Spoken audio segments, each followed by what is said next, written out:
ഞാനിവിടെ മുസ്ലിമുകൾ വന്നാൽ മുസ്ലിമുകളോട് അവരെ വിശ്വാസം അനുസരിച്ച് അവരുടെ രീതിയിൽ അവരുടെ ഭാഷയിൽ സംസാരിക്കും. മുസ്ലിം എന്ന് പറഞ്ഞു, അല്ലാതെ അവരോട് ഗീതി ഉപനിഷത്തും പറഞ്ഞാൽ അവരെ ഇറങ്ങി ഓടും, കേൾക്കാൻ നിൽക്കൂല. അതുകൊണ്ട് അവരെ ഭാഷയിൽ അവരുടെ രീതിയിൽ തന്നെ അവരോട് സംസാരിച്ചിട്ട് ഈ യഥാർത്ഥത്തെ ഒന്നാണെന്ന് കാണിച്ചു കൊടുക്കാനേ പറ്റൂ. അപ്പോഴേ അവർക്ക് മനസ്സിലാവും. അതുപോലെ ഹർഷ ഭാരത സംസ്കാരത്തിന്റെ ആളുകൾ വന്നാൽ അവരോട് ഗീതയും ഉപനിഷത്തുമാണ് സംസാരിക്കുക. അല്ലാതെ അവരോട് ഖുർആൻ പറയാൻ പോയാൽ ഓനെ ഇറങ്ങി ഓടും, അവർ കേൾക്കാൻ നിൽക്കൂല. അതുകൊണ്ട് അവരവരുടെ വിശ്വാസം അനുസരിച്ച് സംസാരിച്ച് അതിലൂടെ വേണം ഇതൊക്കെ ഒന്നാണെന്ന് കാണിച്ചു കൊടുക്കാൻ. അതുകൊണ്ട് നിങ്ങൾ എൻ്റെ വീഡിയോ കാണുമ്പോൾ നിങ്ങൾക്ക് അറബി മുസ്ലിമുകളുടെ സംസാരിക്കുന്ന കേൾക്കാം. അതുകൊണ്ട് ചിലവര് ഇയാൾ മുസ്ലിമാന്ന് പറഞ്ഞ് വിട്ടു പോരുത്, അപ്പുറം കേൾക്കണം. ആർഷഭാരത സംസ്കാരത്തിന്റെ ഗീത ഉപനിഷത്തെയും സംസാരിക്കുന്ന കേൾക്കണം നിങ്ങൾ. അങ്ങനെയെല്ലാം എടുത്തുകൊണ്ട് തന്നെ ഓരോരുത്തരുടെ വിശ്വാസം അനുസരിച്ച് അവർക്ക് ആ വിശ്വാസത്തിലൂടെ, ആ ഗ്രന്ഥത്തിലൂടെ, ആ മതത്തിലൂടെ ആ ഒന്നാണെന്ന് കാണിച്ചു കൊടുക്കുന്ന പണിയാണ് ഞാൻ. അതിനാണത് സംസാരിക്കുന്നത്. അല്ലെങ്കിൽ കേൾക്കാൻ നിൽക്കൂല. ഞാൻ ഭാരത സംസ്കാരത്തിൽ വിശ്വസിക്കുന്നവർ വന്നാൽ ഖുർആൻ പറഞ്ഞാൽ, അറബി പറഞ്ഞാൽ അവരെ ഇറങ്ങി ഓടും, അവർ കേൾക്കാൻ നിൽക്കൂല.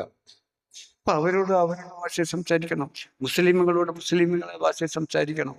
എന്നിട്ട് അതിലൂടെ തന്നെ വേണം ഇതൊന്നാണെന്ന് ആ ഗ്രന്ഥങ്ങളിലൂടെ കാണിച്ചു കൊടുത്തേ പറ്റും. ഗീതയും ഉപനിഷത്തിലൂടെയും ഖുർആനിലൂടെയും അതിൻ്റെ വിശ്വാസികൾക്ക് ആ രീതിയിൽ തന്നെ കാണിച്ചു കൊടുക്കും, അല്ലാതെ സ്വീകരിക്കില്ല. അതുകൊണ്ടാണ് എൻ്റെ മറ്റേ വീഡിയോ കാണുമ്പോൾ നിങ്ങൾക്ക് ഖുർആനും അറബിയും പിന്നെ ഉപനിഷത്തെല്ലാം കേൾക്കാൻ കഴിയുന്നത്. അല്ലാതെ ഞാൻ നേരത്തെ ആരോ പറഞ്ഞ പോലെ ഓരോരുത്തരും ആ വെള്ളാപ്പള്ളീൻ്റെ പറഞ്ഞ പോലെ, ഇതുപോലെ ഞാൻ രാമകൃഷ്ണ ആശ്രമത്തിൽ ചെന്നപ്പോൾ അവിടെ കണ്ട പോലെ ഞാൻ പല മത സ്ഥാപനങ്ങളിൽ അമ്പറ്റിലും പോകുമ്പോൾ വിഭാഗീയതാണോ, എനിക്ക് ജാതി മതവുമില്ല, ഞാൻ പ്രപഞ്ചനാഥനാണ്. പ്രപഞ്ചനാഥന്റെ ആ ജാതി ആ ഹിതവുമാണ്, ആ മതവുമാണ് ഞാൻ, ഏകമാണ്. എല്ലാവരും മതാണെന്ന് ഞാൻ കാണുകയും ചെയ്യുന്നു. അതുകൊണ്ടാണ് ഭൂമിയിലുള്ള എല്ലാ മനുഷ്യരോടുമാണ് ഞാൻ സംസാരിക്കുന്നത്. എല്ലാവരെയും ആ ഒന്നായിട്ടാണ് ഞാൻ കാണുന്നത്. അല്ല, നിങ്ങളുടെ പേര് എനിക്ക് വേണ്ട. നിങ്ങൾ മുഹമ്മദ് എന്നോ കൃഷ്ണനെന്നോ രാമനെന്നോ ബുദ്ധനെന്നോ ഗോപാലനെന്നോ അബൂബക്കറെന്നോ ജോസഫ് എന്നോ ഇട്ടത് എനിക്ക് വേണ്ട.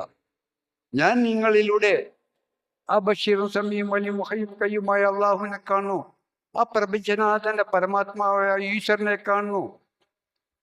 ആ ജീവൻ എല്ലാം പ്രവർത്തിക്കുന്ന ഈശ്വരനെയാണ് നിങ്ങളിലൂടെ കാണുന്നത്, ആ ദൈവത്തെയാണ് കാണുന്നത്. അതുകൊണ്ട് തന്നെ നിങ്ങളുടെ പേര് എനിക്ക് അറിയേണ്ട ആവശ്യമില്ല. പിന്നെ അതാണ് മുഹ്യിദ്ദീനും പറഞ്ഞത്, കുപ്പിക്കകത്തുള്ള വസ്തുവെ കാണുന്ന പോലെ ഞാൻ നിങ്ങളുടെ കൽബ് കാണുന്നു. കൽബ് എന്ന് പറഞ്ഞാൽ നിങ്ങളുടെ വികാരങ്ങളല്ല, നിങ്ങളെ പോക്കറ്റിലുള്ള പണമല്ല, നിങ്ങളെ അൾമാരയിൽ നിങ്ങളുടെ ശേഖരമല്ല, നിധിയല്ല ഞാൻ നോക്കുന്നത്. ഞാൻ നിങ്ങളിലുള്ള സത്തയാണ് കാണുന്നത്. നിങ്ങളിൽ ആരാണോ എന്താണോ എന്നേക്കാൻ ഞാൻ കാണുന്നത്.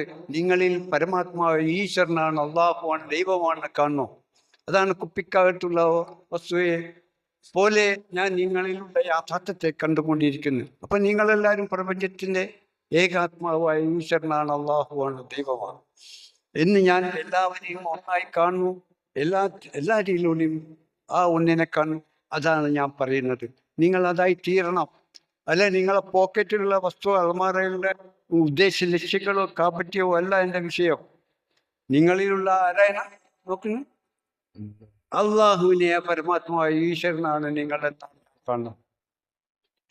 ഇവിടെ പലവരുണ്ട് പോക്കറ്റുള്ള സാധനം, കൽബിലുള്ള വിചാരങ്ങളും നിങ്ങളെ കഷ്ടനഷ്ടങ്ങൾ എഴുതിത്തൊന്നും ഊറ്റിത്തൊന്നും കളിക്കുന്ന ആ പണിയല്ല നമുക്ക്.